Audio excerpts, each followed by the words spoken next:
Panawi sa umagang ito at siya po ay mula sa Shinchu. Walang iba kundi si Marlene Asoy. Natawagin po natin siya at nawa, ano kaya ang kalagayan niya? Yan po ating alamin sa umagang ito. Nakapag-asawa dito sa Taiwan. Walang ang ating panawin sa umagang ito, walang iba kundi si Marlene Asoy from Shinchu. Magandang umaga sa iyo, Marlene. Magandang umaga din po sa iyo, Kuya Ta. Yes, at ako'y tuwan-tuwa at ikaw ay aking nakapanayam sa umaga ito at pinaulakan mo kami. Kumusta naman dyan sa Shinchu? Mabuti naman po. Okay. Malakas po ang hangin dito. Malakas ang hangin dyan. Alam nyo, meron na kasing ano ngayon monsoon pa yung tawag nila. Parang panahon na ng tag-lamig, at mas malamig yata dyan sa Shinchu, Marlene. Opo, malamig po. Okay, at kumusta naman ang kalagayan mo dyan? Kumusta ang trabaho mo? Mabuti naman po. Kasi Okay. dalawa lang po kami ng lola sa bahay. Dalawa lang kayo ng lola sa bahay. Yung Opo. pinaka-pamilya niya, nasa ibang bahay sila. Opo, nandyan po sa Taipei ngayon. Ganun pa. Ang anak po niya. Okay. Bago pala kita matanong sa ibang bagay, taga saan ka sa atin, Marlene? Marlene, Po, taga saan ka sa Pilipinas? ang titi po. Antique. So, bumati ka muna sa inyong sariling dialect. Bisaya dyan, di ba? Parang Ilonggo po siya. Ilonggo. Paano sa Ilonggo magandang umaga? Ngayong buntag po. Maayong buntag. Ayun. Okay, maayong buntag, Marlene. At so, dalawa lang kayo ng amo mo dyan. Ang alaga mo ay bedridden o malakas pa? Malakas pa po siya. 2 years old po siya. Ilang taon? Nakakalakad pa po. Ilang taon? 92 po. Ayun. Alam nyo, kayong mga na-interview ko, gusto ko matanong Tanungin nyo nga yung mga alaga nyo, anong ginagawa nila ba't ang haba-haba ng buhay? Para si kabayan naman yung umaba rin ng buhay. Ano ba yung kanilang mga diet dyan? Ano pinapakain mo ba sa kanya? Lagi lang po kulay kasi yun po ang gusto niya. At saka yun po, hindi po siya mahilig sa mga Alin? sa mga masanghis kasi diabetes po siya. Hindi na talaga siya pwede makipahilig. Yari siya. Okay, matanong naman kita sa'yo. Ikaw ba, may pamilya na o ano? Ano po? Meron na po. Ayun. Ilan naman ang sikiting? Isa lang po. Isa lang. Kumusta si Ito po yung asawa ko po, naligaw po eh. Naligaw ng naligaw na hindi nakauwi ng bahay. Opo. Parang ganun po. Ayun, hindi siya nakauwi ng bahay. Kasi nga siguro nakalimot Siguro po. Kasi matagal na po na nandito ako sa Taiwan eh. Kaya siguro po naghanap siya ng mapapasaya sa kanya. Ganun po. Ay, ikaw naman di ba? Siyempre, di ba? Alam mo, pag kailangan na lang magtyaga. Siyempre, umalis ka pero hindi ka ba umuwi? 5 years na po ako dito sa Taiwan. Balik, 2 beses po ako umuwi ng Pinas. Ayun. So, naligaw pa na siya. Susunod na turuan natin siya makabalik, Sige po. Sige, di bali. Yung anak mo kanina nasa nanay mo. Opo, nasa namin po. Ayun. Ngayon naman, sa kalagayan mo rito, ilang taon ka na rito sa Taiwan? 5 years na? Opo, pero magkaiba po ng amo. Ayun. Pero sa 5 years na yun, hindi ko naman tanong yung tungkol sa pamilya mo. Ano naging maganda naman ang takbo ng buhay mo? Ikaw ba sa paano ng 5 years na yan naging malaki ba pagbabago ng buhay mo? Kaya rin marad First sunod 3 ka. years ko po, medyo mahirap po kasi Yeah. ang laki po ng bahay. Tapos may kamera pa po sa loob ng bahay. Tapos sa labas po. Parang hindi po ako Makagalaw ng maayos, Opo. Ano po? Tapos itong last 2 years mo naman, okay naman kasama mo matanda dyan. Opo, pero ngayon po, swerte po ngayon kasi lagi po ako humihingi ng business kay Lord na ito po yung second contract ko. Sana po na makatagpo din po ako ng magandang amo. Ayun, okay naman dyan. Maganda naman yung babae ng pamilya ng matanda.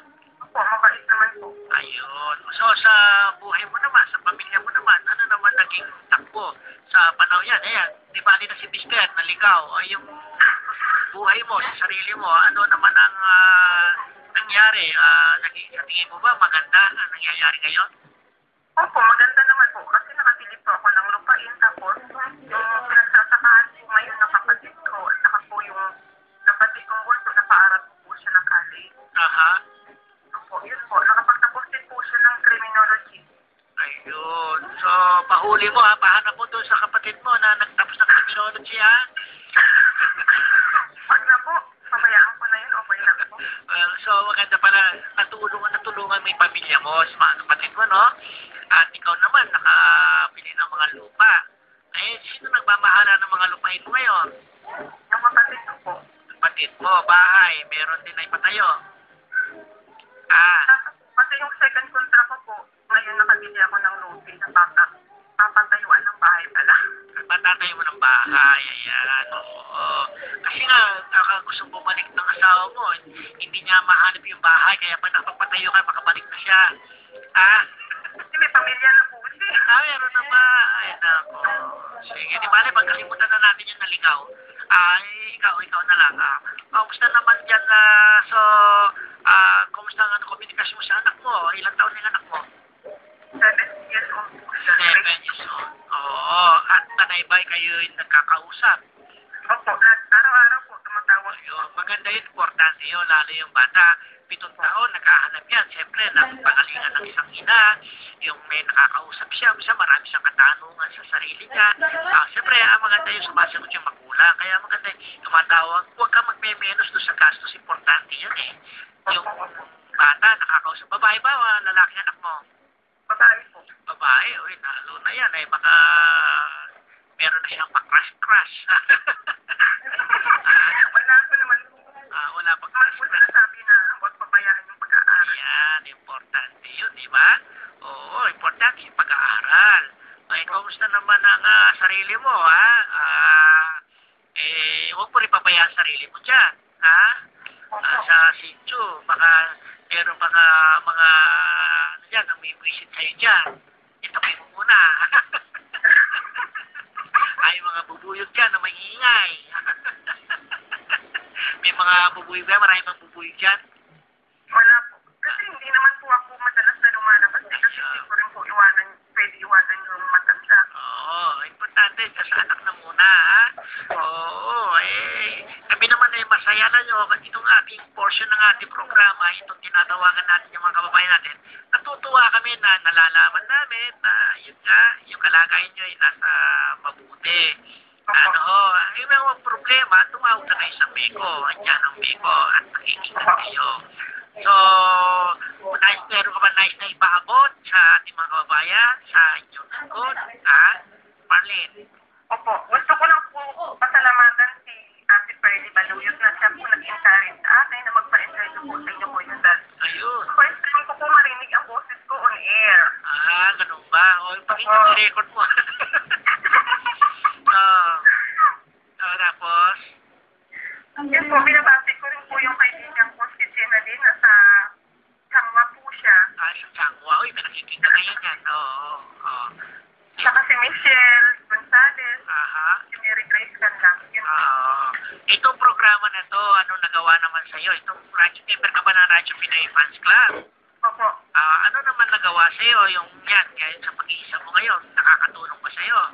Opo, malaking tulong po sa akin. So kahit po na nagluluto ako, nakikinig po talaga ako. Kasi nakakatulong din po sa akin kasi mga informasyon po, karami po ako natutunan. Ayun. Maraming salamat naman at kayo ay nabibigyan namin kahit konting kasiyahan sa pamagitan ng programa na ito.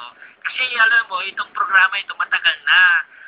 Ito meron ng almost 16 years na ito ay tinataguyod ng Council of Labor Affairs at saka ng MECO. Dahil nais nga namin na kahit paano tayo kayong mga walang day off ay aming mabigyan ng konting kasiyahan at mga informasyon. Salamat naman at patuloy ka nakikinig sa programang ito. Marlene, maganda ba signal dyan sa Sincho? Maganda naman po. Ayun. Okay, tayo magpaalam. Sinong nais mong batiin? Yung mga binati mo nina o marami ka pang babatiin? Wala na po, yun lang po. Ayun lang. Sige, kumusta na lang sa pamilya mo, ha? At kumusta lang sa'yo. At huwag mong pabayaan ang sarili mo, ha? At more power and God bless you, okay? Okay po. Okay, bye-bye. Maraming salamat po, Kuya Dan. Bye-bye. Salamat. Yan po si Arlene Asoy from Antique. At yun nga kahit tayo nagpapatawa pero naiinis din yung mga naliligaw hindi marunong umuwi sa bahay nila. No? Pero si Marlene ay isang malakas at matatag na ina ng kanyang anak. Ayan, nananatili siyang sa buhay, nagpapatuloy at meron din siya ngayon na ipunta, nakabili na ng lupa, plano magpatayo ng bahay. Siyempre, nangangarap din ang tao. At yan ang ating sama-samang inalangin na si Marlene ay magtagumpay. Ayan. Okay, ayan si Marlene Asoy. At para siya yung Marlene, hahandugan kita ng isang magandang Thank you, friend, sa pagbati. Ito ay Siyempre, magpasalamat tayo kayo. kanino kaya ihahandog ito, Marlene? Huwag mo nga, kanino kaya ihahandog ito? Sa record natin. Kanino mo na kaya ihahandog ito? Kuha.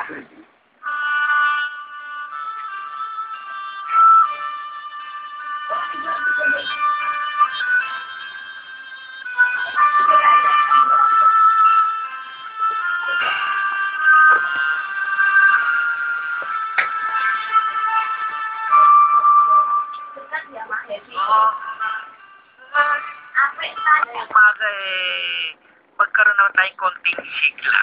Okay, narito ang isang joke na i-share ko sa inyo. Tanong daw ng teacher, what? Paano mo nagawang i-perfect ang exam, ha? Sagot ni Juan. Isip ka na, ma'am? Mata ko pala ang ginamit ko dyan, ha? Paano pa kaya kapag utak ko na ang ginamit ko, ha? Mata pa lang daw. Hindi pa utak ang ginagamit. Ano pa kaya kung utak ang ginamit niya, ha? Okay, yan ang ating joke for today. Diba? Okay, punta na tayo sa ating FYI for your information. Narito po isa. Ang employer po na nag-assign ng kanilang worker sa trabaho na hindi nakalagay sa kanilang kontrata o employment contract o walang approval ng CLA ay siya po'y papatawan ng 30 hanggang 150 mil na penalty o fine para sa first offense. Second type offender ay cancellation ng kanilang job order. Kaya hindi pwede yung sabihin natin caregiver ka tapos nakikita mo yung ating kababayan nasa baba, naghuhugas ng kotse, nagpupunas ng kotse o kaya nagluluto. Ay, hindi pwede yan. Hindi yan ang nasa kontrata mo Ang kontrata mo, caregiver ka, pag-aalaga ka ng matanda, aalagaan mo yung pasyente na yan, hindi upang pag-alaga ng kotse. Kaya bawal po yan. Yung mga kababayan natin, ganyan ang pinagagawa sa inyo. Sabi nga namin, tumawa kayo sa 1955. Hindi po pwede ganyan meron nga tayong kababayan, caregiver, nakukulong sa bintana Sabi, sililit ng bintana, puno nga mo. Kaya hindi po pwede doon, So, ngayon, ano ba ang ating FYI sa umagang ito? Ito ay tungkol sa plano ng Taiwan government na napakaganda nito. Yung magkakaroon po ng bagong work schedule. Ito po isang proyekto na susubukan nilang i-implement sa next year ng CNA. Pero po dry run to para sa mga foreign workers na upahan ng 4 oras. Yung foreign caretakers po. For example, kayo po ibang nakikinig sa akin, mga foreign caretakers po kayo, babayaran po kayo ng 4 oras. Parang part-time ho ito pero legal ito. Siyempre, dahil CLA po ang kukuha, i-register kayo. Sabagay, sabi nga nila, meron ng advantages to, meron naman disadvantages. Yung consistency ng trabaho na available. Yung pagmamanage, yung housing for stay-out workers, at saka yung mga income is not necessarily better than the salary for monthly workers. Yung pong proposed salary para dito ay 180 to 240 per hour. Kung sakali, nakakupuli kayo na parang babayaran kayo 4 oras, parang part-timer. Para sa employer na nangangailangan ng daily care at longer hours to care, they not be economical. Hindi mas nakakatino daw sila. However, itong programa na to ay isang magandang option para sa mga employers na nais na umalis ng bansa o nais nilang umalis ng kanilang bahay, magpapahinga o yung magre-relax at kailangan nila ng temporary care para sa kanilang mga elders. Ang CLA po, niluwagan na nila ang restriction para sa qualification para sa elderly or sick person para makapag-hire sila ng foreign workers. Ang elders po na 80 years old are normally qualified. Ang points for Bartel Code was also reduced to 60 points para to be able to qualify to hire a foreign caretaker. Kasi po, para sa inyong kaalaman, meron po tinatawag silang Bartel Code. Itong code na yun ay meron po parang may batayan, may basihan. Kunwari, ilang puntos yan na pwede pag nakarating ka sa puntos na 60 points sabi natin, ay qualify ka mag-hire ng isang foreign caretaker. So, mababa doon, baka hindi qualify. So, meron pong level yan. Yun na po ay tinitingnan nila. So, sa ngayon po, itong proposal na ito ay umpisa nila sa isang taon. Meron pong dry run to. So, hindi po necessarily, kunwari, meron kasi mga iba na wala silang caretaker, wala silang caregiver. Pero meron matanda sa bahay nila na baka malaki pa rin siguro, pero kailangan nila, pag umalis sila, kailangan may titingin o magluluto para sa kanya. So, may mga pamilya na nais nila kunwari, mga ibang bansa, magpapakasyon, o gusto nilang out of the country nga, siyempre, wala maiiwan doon sa matanda, kukuha sila ngayon ng foreign caretakers na titingin, babayarin ng formula. Ayun. Sabi natin, aalis siya ng Sabado. Ikaw naman, diyaw ko ng Sabado. Bumabalik nila.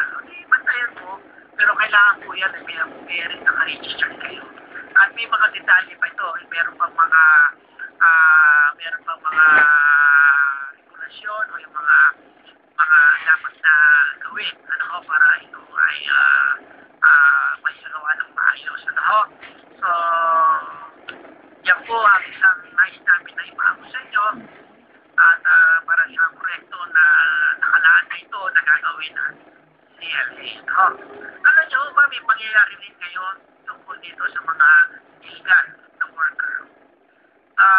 Diyan natin nakikita natin na ang mga illegal worker walang karapatan, walang lakas na lumaban pag sila ay minamatrato dahil kasi runaway sila mga illegal sila.